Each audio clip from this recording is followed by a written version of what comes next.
नमस्कार दोस्तों, कैसे हैं आप सब। आई होप आप सब अच्छे होंगे, ठीक होंगे, मज़े में होंगे। तो सुबह का हो गया है टाइम और मैं कर रही हूँ सुबह की साफ़ सफाई। तो पहले मैं लगा रही हूँ झाड़ू। कंबल इसलिए पड़ा है बेड पे क्योंकि एक बेटी सोई हुई है, कृष्णा और पीहू उठ गए थे, रूही सोई हुई है। तो इसीलिए मैं बस अभी झाड़ मतलब चादर वगैरह नहीं झाड़ी है, दूसरे रूम की झाड़ दी है। तो मैं सोच रही हूँ कि मैं चलो नहाने से पहले साफ़ सफाई कर लूँ। तो झाड़ू लगाने के बाद मैंने लगा दिया है पोछा, शुरू कर दिया है लगाना। और पोछा मैं ज़्यादातर हाथ से ही लगाना पसंद करती हूँ क्योंकि स्टैंडिंग पोछा भी है, लेकिन उससे वो सफाई नहीं आती, निशान रह जाते हैं। तो इसीलिए मैं ज़्यादातर हाथ से ही पोछा लगाती हूँ। कभी कभार मैं स्टैंडिंग पोछे का इस्तेमाल करती हूँ, लेकिन ज़्यादातर मैं हाथ से ही पोछा लगाना ज़्यादा पसंद करती हूँ। और एक्सरसाइज भी हो ही जाती है, जब आप उठते बैठते हैं, चलते फिरते हैं, तो एक्सरसाइज भी हो ही जाती है। तो अब पोछा लगाने के बाद मैं जा रही हूँ नहाने के लिए और मुझे पहननी है साड़ी। तो मैं यहाँ पर अपनी साड़ी निकाल के रख के जा रही हूँ, जो मुझे बाद में डालनी है। तो लीजिए, आ गई हूँ मैं साड़ी वाड़ी पहन के, नहा धो के। और साड़ी जो है आज वो मैंने की है सीधे पल्ले की, क्योंकि इस साड़ी का जो पल्लू है, मतलब जो आंचल है, वो उसका डिज़ाइन इस तरीके का है कि वो अगर मैं उसे मतलब पीछे वाली साइड पल्ला करती हूँ तो उसका डिज़ाइन नज़र नहीं आता। तो इसलिए मैंने सीधा पल्ला किया है, जिससे कि जो इसका फ्रंट का डिज़ाइन है पल्लू का, वो नज़र आ सके। और बाल धोए थे मैंने, तो यहाँ पर अब मैं कर रही हूँ थोड़ा सा मेकअप। मेकअप में मेरा वही रहता है, बिंदी, लिपस्टिक और सिंदूर। इसके अलावा कोई चौथी चीज़ मैं इस्तेमाल नहीं करती मेकअप के लिए, और मुझे सूट भी नहीं करता। अगर मैं सोचती भी हूँ क्रीम वगैरह लगाना, तो मुझे वो सूट नहीं करती है। तो कभी कभार मैं ज़्यादा करती हूँ, जैसा रूखा सूखा सा फेस हो जाता है अब सर्दियों में, तो मैं एलोवेरा जेल लगा लेती हूँ बस। उसके अलावा कुछ भी मैं फेस पे अप्लाई नहीं करती। फंक्शन वगैरह है या त्योहार वगैरह है तो उनमें तो खैर चलो कोई नहीं, कर लेते हैं। लेकिन रोज़मर्रा में मैं सिर्फ बहुत ही हल्का फुल्का मेकअप करती हूँ, बिंदी, लिपस्टिक और सिंदूर, सिर्फ यही 3 चीज़ मैं लगाती हूँ। तो लीजिए, हो गया है मेरा मेकअप कंप्लीट। यही मेरा मेकअप था और हो गई हूँ मैं रेडी। तो अब आ गई हूँ मैं किचन में, और किचन में मैं कर रही हूँ मूली साफ़, क्योंकि आज बनाने हैं मूली के पराठे। ये कई दिन से बोल रहे हैं कि मूली के पराठे बना लो, लेके भी आए थे, पर मेरा टाइम नहीं लगा। तो मैं मूली छील रही हूँ पहले, और इनको मैं कर रही हूँ फटाफट से कद्दूकस। तो बच्चों को भी मैंने नहला दिया था खुद नहाने से पहले, क्योंकि फिर साड़ी भीग जाती है बच्चों को नहलाने में। तो बच्चे भी रेडी सेडी हुए, नाश्ते का इंतज़ार कर रहे थे। तो पहले मैंने सोचा कि चलो मैं नाश्ता ही बनाऊंगी। तो मूली मैंने कर ली है कद्दूकस सारी। ऐसे ही आपको अगर बारीक करनी है तो आप छोटे वाला कद्दूकस लेके बारीक कर सकते हैं। तो सारी मूली कद्दूकस करने के बाद मैं इसमें लगा के रख दूंगी नमक। नमक मैं इसलिए भी लगा रही हूँ, एक तो जो मूली हैं ये कच्ची हैं, ये सॉफ्ट हो जाएंगी, और जो इनका एक्स्ट्रा पानी है वो निकल जाएगा। तो इनको मैं लगा के रख रही हूँ, और जब तक ये सॉफ्ट होएंगी, इनका पानी निकलेगा, तो मैं बाकी की तैयारियाँ कर लूँगी नाश्ते की। तो मूलियों को रखने के बाद मैंने बना लिया है आटा, क्योंकि आटे को भी रखना थोड़ी देर ज़रूरी है, जिससे कि वो सॉफ्ट हो जाए।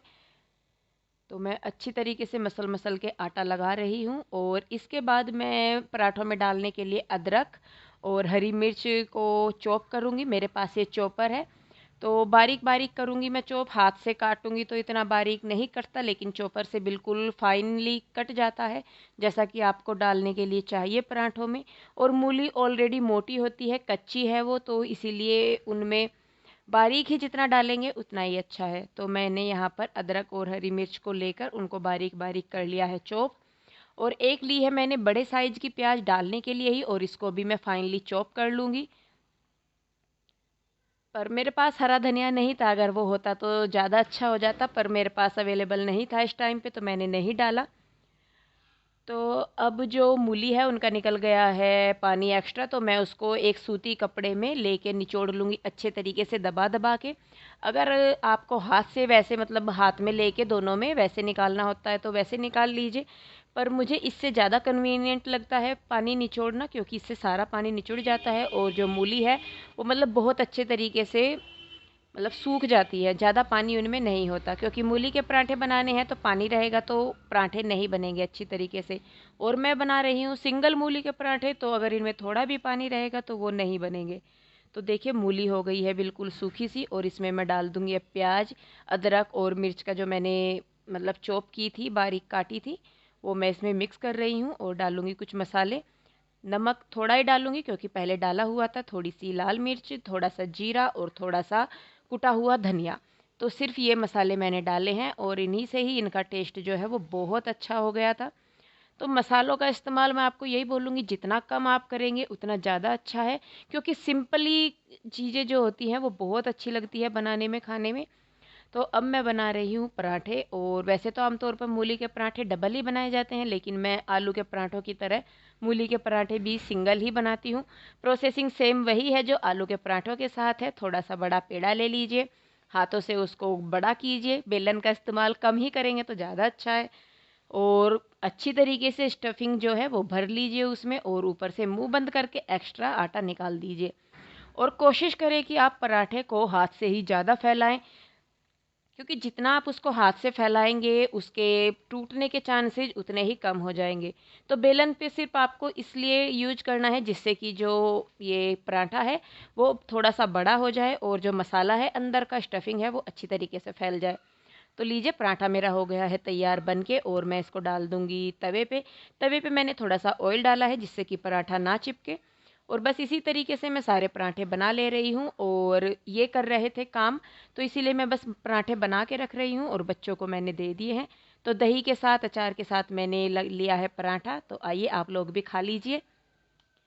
तो नाश्ता करने के बाद अब मैं कर रही हूँ किचन की सफाई।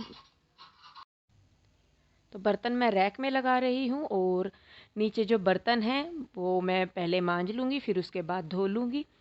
और ये भी काम बहुत सारे हो जाते हैं, और बीच बीच में मुझे कृष्णा को देखना पड़ता है।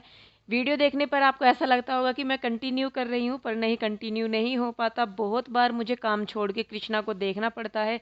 कई बार ऐसा होता है कि तवे पे रोटी रहती है और फिर भी मुझे कृष्णा को देखना होता है, क्योंकि अभी वो बहुत छोटा है, सिर्फ 1.5 साल का है, और उसको भी टाइम देना बहुत ज़रूरी है। तो इसीलिए इसी काम में मुझे 12 से 1 बज जाते हैं, और उसके बाद फिर दोपहर का काम शुरू हो जाता है। तो मैं सही में बताऊं, मुझे अपने लिए टाइम बहुत कम मिल पाता है जिसमें मैं रेस्ट करूं। पर फिर भी ये है कि परिवार है तो परिवार के लिए सब कुछ करना है। तो लीजिए बर्तन हो गए हैं साफ़ मेरे, और अब मैं गैस को भी साफ़ कर दूंगी। साबुन मैंने पहले ही लगा दी थी उसको, तो सिर्फ साफ़ करना था। और झाड़ू मैं दोबारा लगा रही हूँ क्योंकि बच्चे छोटे हैं तो पूरे घर में कुछ ना कुछ दोबारा फैल ही जाता है। और इसके बाद मैं बनाऊंगी अपने लिए चाय।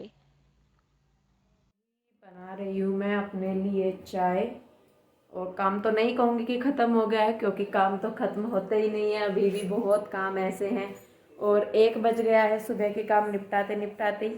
वैसे तो काम इतना नहीं होता, लेकिन छोटे बच्चों के साथ काम बढ़ जाता है, बीच बीच में देखना उनको, काम छोड़ना फिर करना, फिर छोड़ना फिर करना।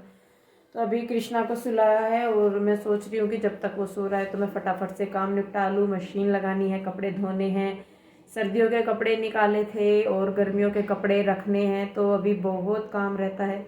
फिर थोड़ी देर में खाना भी बनाना है। तो बस इसीलिए इस वीडियो को मैं यहीं पे रोकूंगी। आई होप आपको आज का वीडियो अच्छा लगा हो। अगर वीडियो अच्छा लगा है तो इसे लाइक कीजिए, शेयर कीजिए, कमेंट कीजिए, और अगर चैनल सब्सक्राइब नहीं किया है तो चैनल सब्सक्राइब कर लीजिए। तो फिर मिलते हैं एक और नई वीडियो के साथ। तब तक आप लोग अपना ध्यान रखिए, खुश रहिए, स्वस्थ रहिए। वीडियो देखने के लिए आप सभी का बहुत बहुत धन्यवाद। टाटा।